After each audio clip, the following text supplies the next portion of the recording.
बारूद के बदले हाथों में आ जाए किताब तो अच्छा हो, ऐ काश हमारी आंखों का 21वां ख्वाब तो अच्छा हो। मशहूर शायर गुलाम मोहम्मद कासिर की ये पंक्तियां उन सभी लोगों के लिए एक सबक है, एक संदेश है जो बारूद से खेलना तो जानते हैं लेकिन जिनका किताबों से दूर दूर तक कोई नाता नहीं है, कोई रिश्ता नहीं है। नमस्कार, वर्णिका में आप सभी का स्वागत है। आपके साथ मैं हूं संतोष सारंग और आप देख रहे हैं हम सबका पसंदीदा कार्यक्रम शब्दों की सत्ता।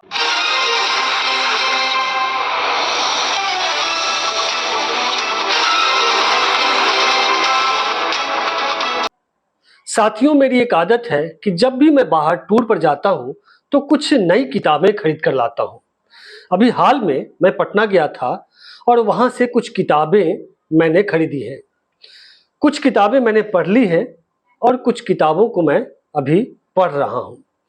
तो आपसे हम यह शेयर करेंगे, यहाँ अपनी बात उन किताबों को लेकर हम हाजिर हैं, आपसे बात करेंगे और किताबों पे चर्चा करेंगे। दरअसल ये हमारी इस महीने की आमद है और मैंने ये किताबें खरीदी है। 3 किताबों का एक सेट है जिसे प्रमोद रंजन ने इस किताब का संपादन किया है। ये 3 किताबें हैं, आप सभी जानते होंगे, दक्षिण भारत के बहुत मशहूर क्रांतिकारी चिंतक ईबी रामासामी पेरियार हैं। उन्होंने तमिल भाषा में कई किताबें लिखी। उन्हीं किताबों का यह अनुवाद है हिंदी में और प्रमोद रंजन ने किया है। ये राधाकृष्ण प्रकाशन से छपी है ये किताब। ये जाति व्यवस्था और पितृसत्ता, ये किताब एक है। दूसरी किताब है धर्म और विश्व दृष्टि, ये किताब है। और तीसरी किताब है सच्ची रामायण। सच्ची रामायण का नाम आपने जरूर सुना होगा। सच्ची रामायण बहुत ही विवादास्पद किताब रही है। अब इसके बारे में थोड़ी सी चर्चा हम कर लें। ये दरअसल किताब ऐसी किताब है जो सभी को पढ़नी चाहिए, जो खास करके जो बहुजन बौद्धिक विचार के लोग हैं, बहुजन समाज के जो लोग हैं, उनके लिए तो बहुत बहुमूल्य पुस्तक है ये।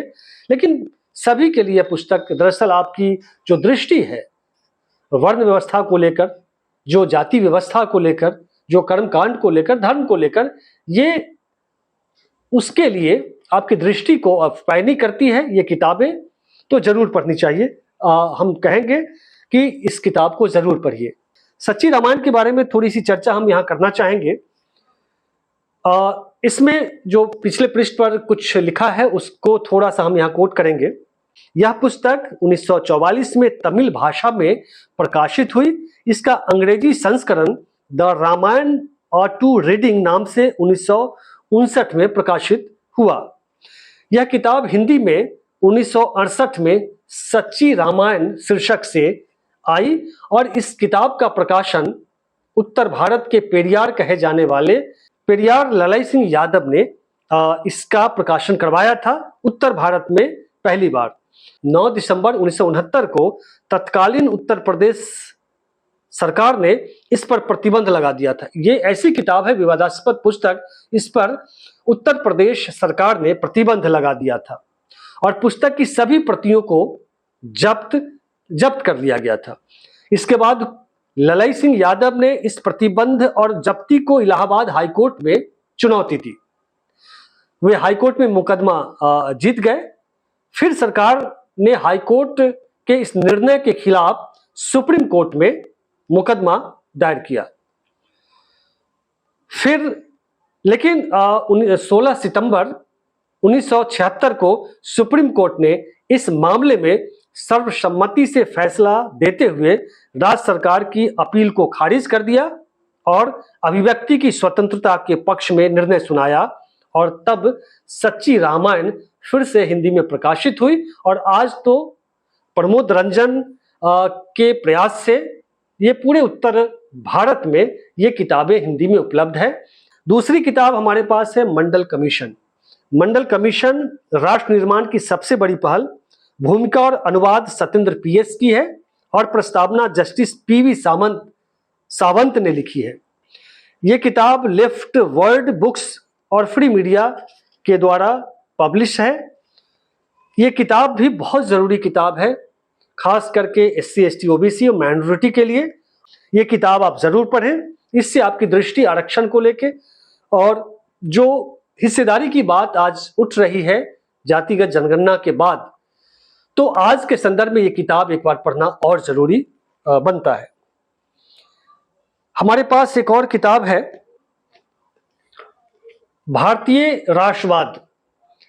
भारतीय राष्ट्रवाद एक अनिवार्य पाठ, संपादन किया है मशहूर इतिहासकार S इरफान हबीब ने।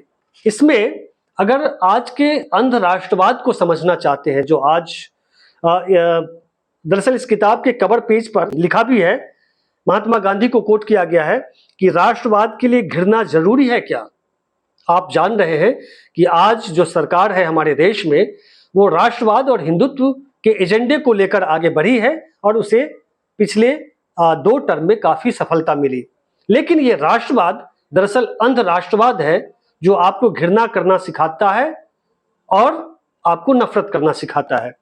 तो राष्ट्रवाद को समझना चाहते हैं, कितना अच्छा है, कितना बुरा है, कितना घातक है, समाज के लिए कितना जरूरी है, अगर यह समझना चाहते हैं तो S इरफान हबीब की यह किताब जरूर पढ़ें। इनके संपादन में यह किताब निकली है। और हमारे पास और दो किताबें हैं जो अंबेडकर साहब को जानते हैं, पढ़ते हैं, समझना चाहते हैं, जो खास करके जो अंबेडकरवादी लोग हैं या जो नहीं भी हैं, जो गांधी और अंबेडकर के रिश्तों को जानना चाहते हैं, उन्हें ये 2 किताबें जरूर पढ़नी चाहिए। एक अरुंधति राय की किताब है, एक था डॉक्टर एक था संत, और दूसरी रघु ठाकुर की किताब है डॉक्टर गांधी अंबेडकर कितने दूर कितने पास। दरअसल अरुंधति राय, जिन्हें बुकर पुरस्कार मिला था, उन्होंने एक किताब लिखी जिसमें गांधी को काफी गांधी की आलोचना की है, कहीं कहीं अंबेडकर की भी को भी कटघरे में खड़ा किया है। इसी के जवाब में रघु ठाकुर ने, जो लोहियावादी चिंतक रहे हैं, गांधीवादी चिंतक रहे हैं, उन्होंने इसके जवाब में अरुंधति राय को इस किताब के जरिए जवाब दिया है और गांधी और अंबेडकर के रिश्ते को समझने की कोशिश की है। तो जो गांधी और अंबेडकर के रिश्ते को लेकर के उनमें जो दोनों में जो वैचारिक मतभेद रहे हैं, उनको लेकर इसमें कुछ बातें लिखी गई है। हमने चंद लाइनों में हम कुछ कोट करना चाहते हैं, इससे आपको समझने में सहूलियत होगी। लेखक के अनुसार हर संकट के पश्चात अंबेडकर गांधी की प्रशंसा करते थे। लेखक लिखते हैं कि हर संकट के बाद भी अंबेडकर और गांधी के बीच जो वैचारिक मतभेद था, लेकिन निजी जीवन में व्यक्तिगत तौर पर वो उनको सम्मान देते थे, यानी अंबेडकर गांधी को सम्मान देते थे। गांधी का जीवन दर्शन स्वतंत्रता, समता और भ्रातृत्व पर आधारित था, इसलिए अंबेडकर गांधी को मार्गदर्शक मानते थे। रघु ठाकुर लिखते हैं, इनका मानना है कि अंबेडकर और गांधी में वैचारिक मतभेद होने के बाद भी अंबेडकर गांधी को मार्गदर्शक मानते थे। इस व्यापक मानवीय विचारधारा और दृष्टिकोण को अरुंधति राय नहीं समझ पाई। तो इन दोनों किताबों को, अगर अंबेडकर और गांधी के रिश्तों को, उनमें जो वैचारिक मतभेद थे उसके बावजूद कैसे एक दूसरे को सम्मान देते थे, इसको समझना है तो इन दोनों किताबों को पढ़ना होगा।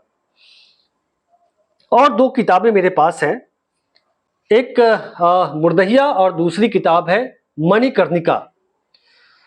ये दलित चिंतक प्रोफेसर, JNU के प्रोफेसर रहे डॉक्टर तुलसीराम की दोनों किताब है आत्मकथा। उन्होंने अपने जीवन संघर्ष को, जीवन में जो दुख झेले, वर्ण व्यवस्था और जाति व्यवस्था के कारण जो पीड़ा उनको निजी जीवन में हुई और जो कुछ अनुभव प्राप्त किया उन्होंने, वो इन 2 खंडों में अपनी आत्मकथा को उन्होंने लिखा है। मणिकर्णिका नाम से दूसरा खंड है और प्रथम खंड है मुर्दहिया। ये किताब राजकमल प्रकाशन से निकली है। जो दलित साहित्य, दलित विमर्श को समझना चाहते हैं, उन्हें इन दोनों किताबों को जरूर पढ़ना चाहिए। तो आज इतना ही इस एपिसोड में। हम फिर मिलेंगे किसी नए विषय के साथ। तब तक के लिए नमस्कार।